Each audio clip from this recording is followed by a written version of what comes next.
Olá, meu nome é Eduardo, do nono ano B, e hoje vou falar de uma das características do momento da Era Vargas.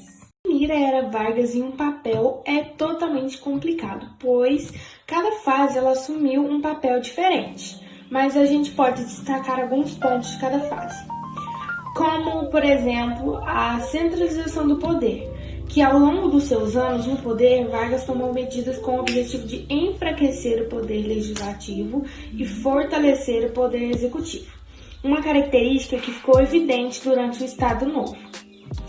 O segundo tópico que a gente pode destacar é sobre a política trabalhista, que o Vargas ele trabalhou de um modo consistente no sentido de ampliar as leis trabalhistas, para que criou o Ministério do Trabalho e concedeu os direitos aos trabalhadores, em uma forma de reforçar seu poder.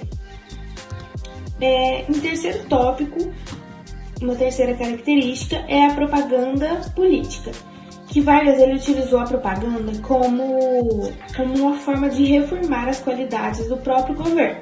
Foi uma marca forte e também ficou evidente a partir do Departamento de Imprensa e Propaganda. E o quarto tópico que a gente pode destacar também é a capacidade de negociação política, porque o Vargas ele vem construindo sua capacidade em anos de sua vida política. E ele tinha uma grande capacidade de conciliar grupos opostos em seu governo, como aconteceu em 1930, quando oligarquias, dissidentes e tenentistas estavam no mesmo grupo.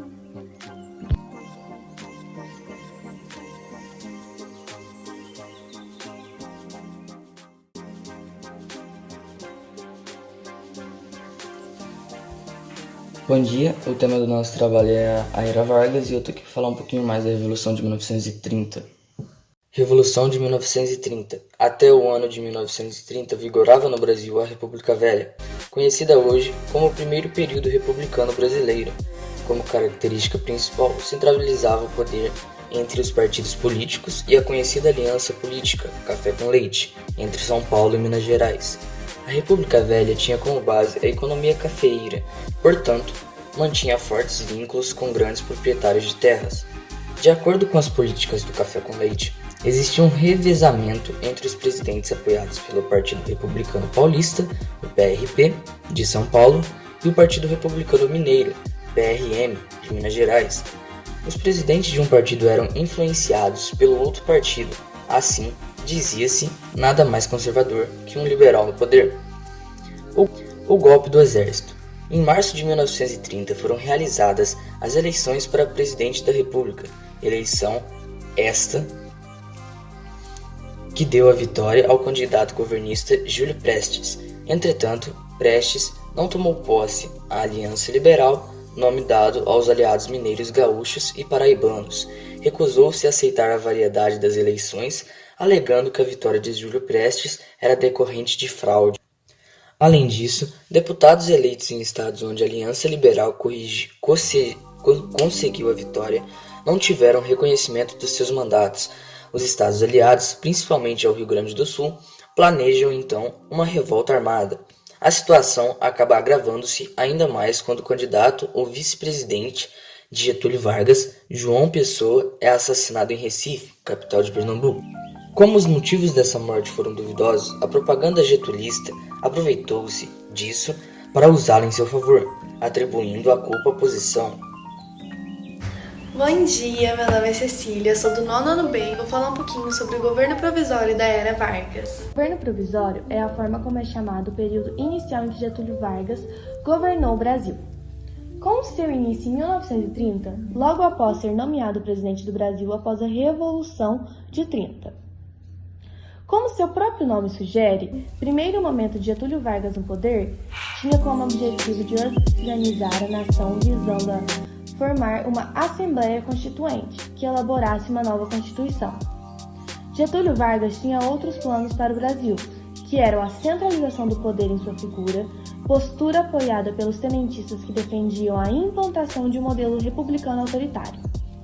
Grandes marcas que o governo de Getúlio Vargas no mesmo ano foi ter criado o Ministério do Trabalho, Indústria, Comércio, encarregados dos assuntos relativos ao mundo do trabalho.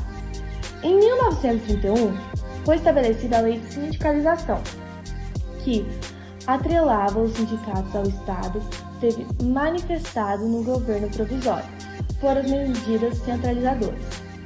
Destacam-se a dissolução do Congresso Nacional e das Assembleias Legislativas Estaduais e Municipais e a substituição dos governadores de Estado por interventores nomeados pelos próprios Vargas.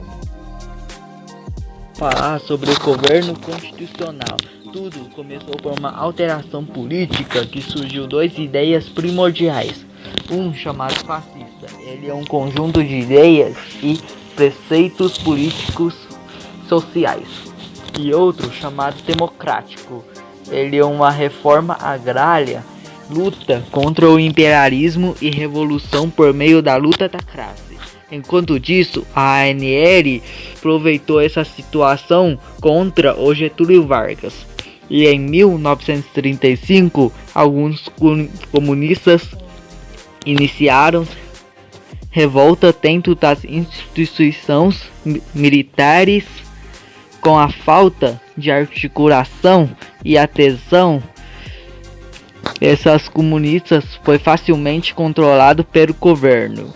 Enquanto disso, o Getúlio Vargas cultivou uma política de centralização de poder. Após a experiência do golpe, o Vargas perseguiu seus oponentes e desarticulou o movimento comunista brasileiro. Depois da ameaça comunista, o Getúlio Vargas conseguiu anular a nova eleição presidencial que aconteceu em 1937. Depois disso, o Vargas anulou a Constituição de 1934 e dissolveu o poder legislativo. A partir disso, o Vargas passou a governar e esse período é chamado de Estado Novo. Oi, eu sou a Júlia e hoje eu vim falar um pouquinho sobre a última fase da Era Vargas, o Estado Novo. O Estado Novo foi uma fase ditatorial da Era Vargas, que se estendeu por 8 anos, começando em 1937 e indo até 1945. Durante esse período, Vargas reforçou seu poder, reduzindo as liberdades civis e implantando a censura. Ele também foi um período de intensa propaganda política, onde Vargas buscava a aproximação das massas. No campo político, Vargas governou a partir de decretos de leis, ou seja, as determinações de Getúlio não precisavam de aprovação do legislativo, já possuíam força de lei. Bom, durante essa época o legislativo ele foi muito suprimido, assim como o Congresso e as assembleias estaduais e câmaras municipais foram fechadas. Todos esses partidos políticos foram fechados e colocados na ilegalidade. A censura ficou instituída como cargo do Departamento de Imprensa e Propaganda, responsável por censurar as opiniões contra o governo e produzir propaganda que ressaltava a ideia do líder. Para fazer a propaganda do governo, foi criado um jornal diário de rádio chamado Hora do Brasil. Durante esse período também se destacou a política trabalhista, destacando-se a criação do salário mínimo em 1940 e a consolidação das leis do trabalho em 1943. Os sindicatos passaram para o controle do Estado.